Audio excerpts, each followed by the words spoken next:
سجایا ہے۔ بغداد والے غوث کی محفل سجائی ہے آپ نے، اللہ تعالیٰ غوث پاک کے غلاموں میں قبول فرما لے۔ اس لیے کہ بڑی پیاری بات میں کرنے لگا ہوں، طبیعت خوش ہوگی۔ میرے غوث پاک ایک دن عبادت میں مصروف ہیں، عبادت میں مصروف۔ آواز آئی عبد القادر مانگ کیا مانگتا ہے، مانگ کیا مانگتا ہے؟ عرض کرتے مالک تجھے خوب معلوم ہے عبد القادر کو کیا چاہیے۔ رب نے فرمایا عبد القادر مانگنا کیا مانگتا ہے، اللہ تجھے خوب معلوم ہے، تو دے دینا اپنی مرضی سے۔ رب نے فرمایا عبد القادر اداس نہ ہو، جو تیرا نام لینے والا ہوگا، جس کے دل میں تیری محبت ہوگی، میں اسے آگ میں جلنے نہیں دوں گا۔ اس سے بڑا انعام اور کیا چاہیے؟ میں اسے آگ میں جلنے نہیں دوں گا۔ اللہ اکبر۔ ایک دن غوث پاک نے فرمایا میرا کوئی بھی مرید جو قادری ہوگا وہ دوزخ میں نہیں جائے گا۔ سبحان اللہ۔ جو قادری ہوگا وہ دوزخ میں نہیں جائے گا۔ اتنی شان والے غوث کی محفل سجائی ہے، اور میں قسمت میں ناز کرتا ہوں مجھے بات کرنے کے لیے بلایا گیا، اور خوش نصیب ہیں جن کو غوث پاک نے محفل میں سننے کے لیے بلایا گیا۔ اس لیے کہ محبوب کی محفل کو محبوب سجاتے ہیں، آتے ہیں وہی جن کو، آتے ہیں وہی جن کو، آپ بھی پڑھ لو نا پتہ چلے آپ بھی نعت والے ہو۔ آتے ہیں وہی جن کو، سبحان اللہ، آتے ہیں وہی جن کو سرکار بلاتے ہیں۔ کتنی شان والے غوث ہیں، توجہ کرنا، کتنی شان والے غوث ہیں۔ اللہ اکبر۔ آپ نے کئی بار سنا ہوگا، آپ کے والد کا نام کیا تھا؟ بولیے بولیے۔ ماشاءاللہ، ہمارا ایک بھائی بولا ہے حلوہ تو سبھی کھاتے ہیں، زردہ بھی سبھی کھاتے ہوں گے، مرغا بھی سب کھاتے ہوں گے، کچھ باتیں یاد بھی رکھا کرو نا یار، یہ کچھ باتیں ذمہ داری میں آتی ہیں، ان کا کھاتے ہیں، ان کے ابا کا نام یاد نہیں ہے۔ آپ کے والد کا نام ہمارے ایک بھائی نے بتایا ابو صالح، یہی ہے؟ تکلیف میں تو نہیں ہے آپ لوگ؟ حضرت ابو صالح آپ کے والد کا نام۔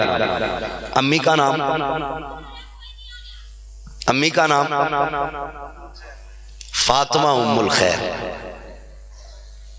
تعلق رکھا کرو مولویوں سے، کبھی تو دھوکے میں چلے جایا کرو یار مسجد میں کہ مولانا آج کچھ نبی کی باتیں بتا دو، آج غوث پاک کے باپ کا نام بتا دو، ایسی دھوکے میں چلے جایا کرو، کام ہی ہو جائے گا کوئی نہ کوئی۔ ہاں میں صحیح بات کہہ رہا ہوں۔ فاطمہ ام الخیر بہت بار سنا ہوگا، راستے میں تھے، دریا کے کنارے پہ تھے، سیب اٹھا کے کھا لیا، روزے سے تھے، پانی سے افطار کیا، سیب کھا لیا، نماز پڑھنے کھڑے ہو گئے، نماز میں دل نہیں لگا، کیوں؟ آج سیب بغیر مرضی سے جو کھایا تھا۔ آج مولوی صاحب کے پاس آ کے کہتا کیا کریں، دل ہی نہیں کرتا نماز پڑھنے کے لیے۔ انہوں نے بنا مرضی کے سیب کھایا، اور ایسے شخص نے جس کا دن روزے میں گزرتا تھا، رات عبادت میں گزرتی تھی، ایک سیب بنا اجازت کے کھا لیا تو نماز میں دل نہیں لگا۔ ہم دن بھر حرام کے کتنے لقمے کھاتے ہیں، کوئی حساب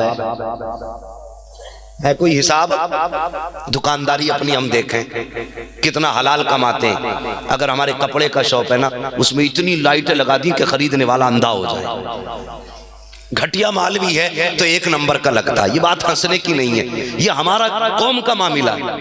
بزنس کے طریقے دیکھیے ہمارے، اتنی لائٹیں لگا دی تاکہ خریدنے والا اندھا ہو جائے۔ آ گیا 2 روپے کی چیز کو اتنی لائٹیں لگائی ہیں کہ وہ 100 روپے میں بیچی جا رہی ہے۔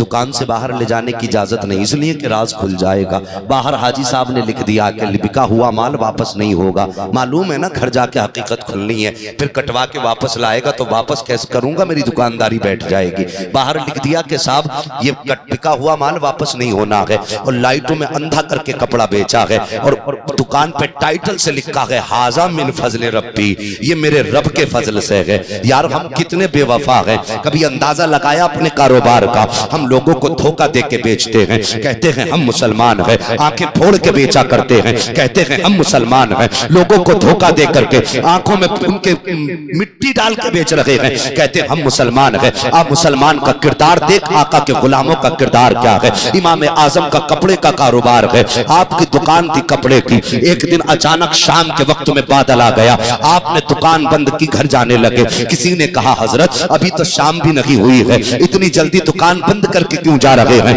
آپ نے فرمایا دیکھتے نہیں ہو کہ اندھیرا چھا گیا ہے، میری دکان میں روشنی کا انتظام نہیں ہے۔ کہا حضرت تو کیا ہوا؟ آپ فرماتے ہیں کہیں ایسا نہ ہو اندھیرے میں کوئی کپڑے میں دھوکہ نہ کھا جائے اور کوئی دھوکے سے غلط کپڑا لے کر کے اچھی قیمت نہ دے کے چلا جائے، اس لیے میں دکان بند کر کے جا رہا ہوں۔ اب مجھے کہنے دو، یہ مصطفیٰ کے وفادار تھے کہ دکان اس لیے بند کر رہے ہیں تاکہ کوئی دھوکہ نہ کھا جائے۔ ہم دکانوں میں لائٹیں اس لیے لگاتے ہیں تاکہ کوئی سچ نہ جان پائے۔ او لوگوں، عاشق وہ نہیں ہوتا جو دھوکہ دیتا ہے، عاشق وہ ہوتا ہے جو سچ بھی بولا کرتا ہے، حق بھی بولا کرتا ہے۔ سبحان اللہ بے شک سبحان اللہ۔ کبھی تم نے سوچا یہ دھوکہ دے کر کے دکانداری کی کمائی ہوئی دولت سے اولاد پلے گی، انجام کیا ہوگا؟ کبھی خیال کیا اس بارے میں؟ اور بات کیا کر کے کہتے جی سنو، ہاں کہ مولانا جھوٹ نہ بولے تو بزنس میں پیسہ ہی نہیں بچے گا، بزنس ٹھپ ہو جائے گا۔ اگر جان کر کے کہتے ہو تو کفر ہو جائے گا۔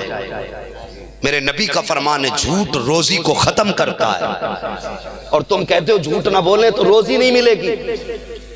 اگر جانتے ہوئے یہ کہہ دیا تو کفر ہو جائے گا، ورنہ حرام تو ہے۔ فرق کیا ہے ہمارے اندر، کمیاں کیا ہے؟ یار جلسے بہت سنو گے، مولوی بھی بڑے بڑے بلا لوگے، 50-50 ہزار کا مولوی بلا لوگے، 3-3 گھنٹے آپ بیٹھ کے سنتے رہو گے، لیکن میری کڑوی باتیں کچھ سن لو، اس لیے کہ میری تقریر طبع یار کو بے چین کرتی ہے۔ سبب کیا ہے؟ وہی کہتا ہوں جو دل پر گزرتی ہے۔ ایک ہنگامہ محشر ہو تو بھولوں اس کو، سینکڑوں باتوں کا رہ رہ کے خیال آتا ہے۔ کبھی